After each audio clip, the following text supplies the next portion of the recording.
कहीं नारद जी को शांति नजर नहीं आई। सत्यम नास्ति, सत्य कहीं नजर नहीं आया, दया कहीं नजर नहीं आई। ना सत्य, ना दया, ना दान, ना तप।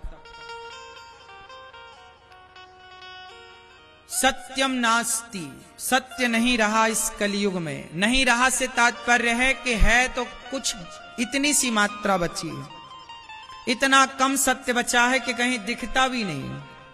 क्यों मेरी मां? तपह शौचम, ना तपस्या रही, ना शौचम। शौचम मतलब शुद्धि। आप लोग लघु शंका जाते हो ना, वॉशरूम जाते हो ना, तो लघु शंका जाने के बाद आप लोग, कुछ लोग पांव नहीं धुलते, हाथ नहीं धुलते, कुल्ला नहीं करते। लघु शंका जाने के बाद जब तक 4 कुल्ला ना किया जाए, हाथ पांव ना धुला जाए, तब तक शुद्धि नहीं होती। हाँ या ना? लेकिन आजकल तो 4-4 दिन आदमी नहाता नहीं है। अब सोचिए किस तरह की अशुद्धि आप लिए बैठे हैं। और जहां अशुद्धि है वहां अशुद्ध विचार होंगे, विचार भी गलत होंगे। क्योंकि आपने कहावत तो सुनी होगी कि जैसी राखे शुद्धि, आगे का बोलो आप। मोबाइल वाले भैया, जैसी राखे शुद्धि वैसी बने, क्या बने? तो आप लघु शंका जाते हो, उसके बाद क्या करते हो? हाथ धुलते हो, पांव धुलते हो? नहीं, झूठ बोलना पाप है। कुल्ला तो करते ही नहीं हो, बस खड़े खड़े घोड़ों की तरह, बैलों की तरह आदमी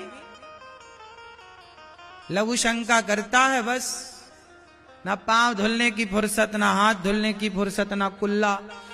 यही अशुद्धि तुम्हारे विचारों को भ्रष्ट करती है मेरी मां। ये अपने छोरा छोरियों को सिखाओ कि शुद्धि का ख्याल रखा करें। शौच करने के बाद क्या करना चाहिए? क्यों? शौच करने के बाद आप लोग नहाते हो? क्यों नहीं नहाते? तो शौच करके नहीं नहाते, तो सीधा खा लेते हो, घूमते रहते हो ना। सोचिए कि तुम्हारे विचारों में कितनी गंदगी होगी। इसलिए लघु शंका जाओ तो 4 कुल्ला करो, शौच करने जाओ तो पूरा नहा चुके हो तो अर्ध स्नान करो, नाभि से पानी डाल करके कपड़ों को गीला करो। शौच जितनी बार करने जाओ उतनी बार स्नान करने का विधान है, तब शुद्धि होती है। आजकल लोगों की बुद्धियां काहे बिगड़ गई? तुम्हारे दिमाग में उल्टी चीजें क्यों चल रही हैं? कचरा भूसा क्यों भरा है दिमाग में? जब भी सोचते हो तो गलत ही सोचते हो। दिन भर आजकल के लोगों के अंदर क्या चल रहा पता है? किसी भी स्त्री को देखते हैं, जैसे आप अपनी बहन को देखते हो ना, तो आप अपनी बहन को देखते हो तो आपके विचार बड़े शुद्ध रहते हैं, ये मेरी बहन है। लेकिन आपकी बहन की उम्र की कोई दूसरी लड़की दिख जाए तो आपकी लार टपकने लग जाती है। बहन की उम्र की कोई दूसरी लड़की दिख जाए तो आपके मन में उसके लिए गलत गलत विचार आने लगते हैं। और यही स्थितियां स्त्रियों के साथ हैं कि तुम अपने बेटे को देखकर, अपने भाई को देखकर तो मन बड़ा शुद्ध रखती हो, लेकिन भाई और बेटे की उम्र का तुम्हारा कोई सामने पुरुष आ जाए बड़ा सुंदर सा, तो तुम्हारा मन भी खिंचा चला जाता है। कुछ लोगों की बात कर रहा हूं, सबकी नहीं। तुम्हारे मन में भी गलत गलत विचार आते हैं। ये गलत विचारों का उत्पन्न कहां से स्टार्ट हुआ? बताओ, किसी भी महिला को गलत दृष्टि से देखना पाप है कि नहीं? आपने छुआ नहीं, किसी पराई औरत को आपने टच नहीं किया, लेकिन सोचा उसके बारे में, तो बताओ सोचना भी पाप है या नहीं? जोर से पुरुषों से भी पूछ रहा हूं और स्त्रियों से भी। तुमने पराये मर्द को छुआ नहीं, लेकिन सोचा तो? सोचना भी पाप है या नहीं? कितने लोग मानते हैं कि सोचना भी पाप है? पराई औरत और पराये पुरुष के बारे में पाप है? बोलो हां कि ना? है ना? लेकिन आज क्या सोच से आप लोग बच पा रहे हैं? उत्तर दो। तुम नहीं टच करते किसी को, तुम नहीं किसी के साथ रहते, गलत नहीं करते, लेकिन तुम अपने मन पे कैसे कंट्रोल करोगे ये तो सोच रहा है। तुमने शरीर से तो किसी को नहीं छुआ, लेकिन मन से तो छू लिया ना। बोलो हां। क्या राम ने, सवाल कर रहा हूं, क्या राम ने मन से भी किसी पराई स्त्री का चिंतन किया है? क्या सीता मां ने मन से भी क्या किसी पराये पुरुष का स्पर्श किया है? बोलो। फिर शरीर नहीं जा रहा है आपका गलत में, लेकिन मन जा रहा है, यह भी पाप है। क्यों जा रहा है, कभी आपने पूछा नहीं अपने आप से? यही तो तुम्हारे मन की गंदगी है। आज समाज में छोटी छोटी बच्चियों के साथ दुराचार हो रहा है। टीवी अखबार में आप रोज सुनते पढ़ते होंगे। काहे हो रहा है भैया? क्यों हो रहा है? विचार इतने दूषित हैं। पहले विचार खोपड़ी में विचार आया तब तो तुमने किसी को टच किया। यहां विचार ही ना होता तो तुम क्यों छूते किसी को? शुरुआत तो यहां से होती है ना, विचारों से। क्यों जी, बात सही है? किसी भी काम की शुरुआत कहां से होती है? चोर के अंदर चोरी करने का पहले विचार आता है कि वो पहले चोरी कर लेता है। बोलो हां। पराई औरत को देखने के बाद डायरेक्ट आप उसे छू लेते हैं कि पहले छूने का विचार आता है? बोलो, पहले विचार आता है। मतलब पहले विचार पैदा होते हैं, फिर वो विचार क्रिया में बदल जाते हैं, कर बैठते हैं आप वो काम। तो मैं कह रहा हूं कि गलत विचार ही क्यों आए? आप गलत तो तब बनोगे ना जब गलत विचार होंगे। जब आपके भीतर गलत विचार ही नहीं होंगे तो गलत होने की संभावना ही नहीं। मैं तो जड़ पे प्रहार कर रहा हूं ना। आप शौच करने जाते हो, नहाते नहीं हो। लघु शंका करने जाते हो, कुल्ला नहीं करते हो। तो तुम्हारी जब मन की, शरीर की गंदगी है, शरीर गंदा है तुम्हारा, शुद्ध हुआ नहीं, तो शरीर गंदा तो विचार तो गंदे होंगे ना। खान पान तुम्हारा गंदा है, कहीं भी जाके खड़े होके खाने लग जाते हो। तुम्हारी माँ बनाती है, माँ के भोजन में तुम्हें स्वाद नहीं लगता, और होटलों में जा जाके तुम वहां पसीनों वाला भोजन खाते हो। टपका टपका के वो पसीना बहाते हैं और उसी आटा को गूंदते हैं, उसी पसीने को सब्जी में डालते हैं और तुम खाते हो। लोग तो आजकल भोजन में थूक भी रहे हैं, नहीं सुना तुम लोगों ने? बोलो हां। कितना वीडियो हमने देखे, लोग थाली पे थूक रहे हैं, दाल में थूक रहे हैं। कितनी घटिया सोच है ना लोगों की कि थूका हुआ भोजन तुम्हें परोस रहे हैं। अब तुम होटलों में जा रहे हो, कोई तुम्हारी अम्मा थोड़ी बनाती है वहां। पता नहीं आदमी कैसे बना रहा है, कई दिन से नहाया है कि नहीं, शौच करने गया हाथ धुला के नहीं, पांव धुला के नहीं, और तुम्हें खवा रहा, तुम कह रहे बहुत टेस्टी है। खाक टेस्टी है? तुम्हारी माँ के हाथ का तुम्हें टेस्टी नहीं लगता? तुम्हारी पत्नी के हाथ का तुम्हें टेस्टी नहीं लगता? तुम्हारी बुद्धियां भ्रष्ट हो गई हैं। जैसा खाए अन्न वैसा रहे, जोर से, जैसा खाए अन्न। तुम्हारा खान पान दूषित हो गया, तुम्हारा शरीर शुद्धि ना होने से दूषित हो गया। इसलिए क्या? तुम्हारे विचार गंदे हो गए। शरीर गंदा, नहाते नहीं हो, नियम का पालन, शौच के नियम होते हैं, लघु शंका का नियम है, चार कुल्ला करे बिना शुद्धि नहीं होगी। बिना नहाए शौच के बाद से शुद्धि नहीं मिलती। अब ना शौच का तुम्हें ज्ञान है, ना तो खान पान का ज्ञान है, तो तुम्हारी बुद्धि तो भ्रष्ट होनी ही होनी। फिर ना कहना कि हमसे गलती हो गई। विनाश काले, विनाश काले। खान पान जब बिगड़ता है तो व्यक्ति का सब कुछ बिगड़। अब देखो, तुम्हारा खान पान बिगड़ गया, तुम्हारी शुद्धि बिगड़ गई, इसलिए आज लड़का लड़कियां 80% लड़के लड़कियां चरित्रहीन हो रहे हैं।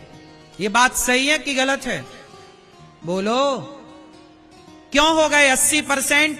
ये वो देश था जिस देश में कोई चरित्रहीन नहीं होता था। पहले लोग डरते थे ये सब पाप करने से कि भाई हम क्यों किसी पराई मर्द को स्पर्श करें, किसी पराई नारी को छूने में पाप समझते थे लोग। पहले तो सोचना भी पाप था। क्यों? आज किसी नारी से कह दो पतिव्रता नारी है, तुम अपनी मां से कहना मां आप किसी पराये पुरुष के बारे में सोचती हो, तुम्हारी मां कहेगी बेटा ये सब सोचना भी पाप है, गलत बात है।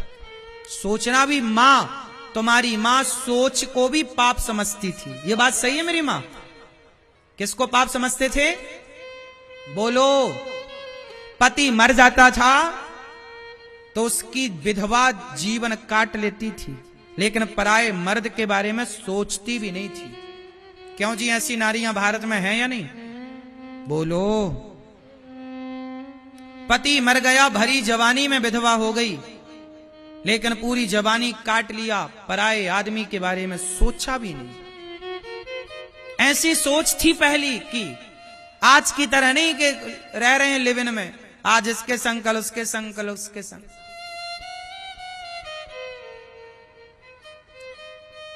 पहले खान पान शुद्ध था, आहार विहार शुद्ध था, शौच इत्यादि का ज्ञान था, शुद्धि थी, तो विचार भी शुद्ध थे। अब ना तुम्हें खान का पान का ज्ञान, ना शौच का ज्ञान, तो विचार में तो गंदगी आएगी ना। अब हम कह रहे हैं कि पराई औरत को देखना पाप है, लेकिन जो लिव इन में रह रहे होंगे ना वो हमें पागल समझ रहे होंगे। अरे महाराज क्या तुम बकवास कर रहे हो, आज के जमाने में तुम रह रहे हो, क्या बात कर रहे हो। आज के छोरा छोरी तो लिव इन को पवित्र मंदिर मानते हैं। क्यों जी? बात सही है? सही है कि गलत है? आजकल के लोग जो लिव इन में रहते हैं वो तो लिव इन को क्या मानते हैं? वो उसी को मंदिर मान रहे हैं। भाई अपना तो यही है। क्या बताएं, देख तेरे संसार की हालत क्या हो गई भगवान, कितना बदल गया इंसान। अब से सुनो, आप लघु शंका जाओगे तो क्या करोगे?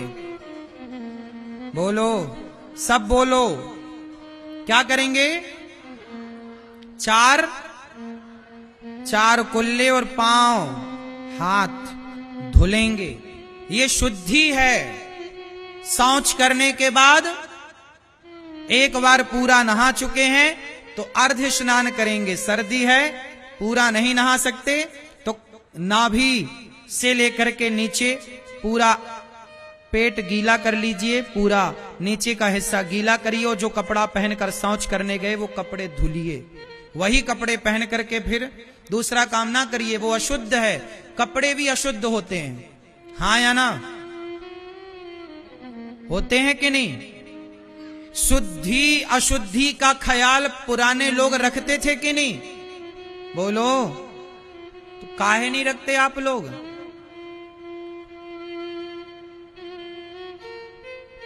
आजकल तो महिलाएं पहले सवेरे जागती हैं, शौच करती हैं और बिना नहाए पहले भोजन बनाती हैं। कुछ महिलाएं बनाती हैं भगवान, और फिर बना के खा के फिर नहाती हैं। ये राक्षसियां हैं क्या? पहले के राक्षस भी ऐसे नहीं थे, रावण भी ऐसा नहीं था। पहले रावण भी बड़ा पंडित था, सवेरे जल्दी जागता था, नहा धोकर पहले शिव तांडव पढ़ करके भगवान शंकर को बुलाकर अभिषेक करता था। शंकर जी आते थे, लंका में बैठते थे, और वो साक्षात शंकर जी को बिठाकर और श्रृंगी में दूध भर के वो शंकर जी के ऊपर डायरेक्ट डालता था। ऐसा रावण था। वो भ्रष्ट हो गया बाद में, और उसे भ्रष्ट नहीं कह सकते, उसने अपने कल्याण को करने के लिए सीता मां को जानकर चुराया है। लेकिन रावण चरित्रहीन था, ये शास्त्रों में प्रमाण है, इसलिए उसे बहुत ठीक भी नहीं कह सकते, पर वो आज के लोगों से करोड़ों गुना बेहतर था। नियम का पालन तो करते ही था। रावण की लंका में भी गौ हत्या बंद थी। रावण भले राक्षस था पर गौ हत्या नहीं करता था। बात समझ में आई? रावण की लंका में गौ हत्या नहीं होती थी। रावण भी गाय का सम्मान करता था, भले वो राक्षस था। रावण भी वेदों का पुराणों का सम्मान करता था, भले वो राक्षस था। लेकिन तुम तो राक्षस नहीं हो ना, फिर भी तो गीता नहीं पढ़ते, फिर भी तो गाय आती है तो डंडे मार के कुछ लोग भगा देते हैं, फिर भी तो गाय घर में नहीं रखते ना, कुत्ता रखते हो। विडंबना है। तब एक रावण था, अब कलयुग बैठा मार कुंडली जाऊं तो मैं कहां जाऊं, हर घर में अब रावण बैठा इतने राम कहां से लाऊं।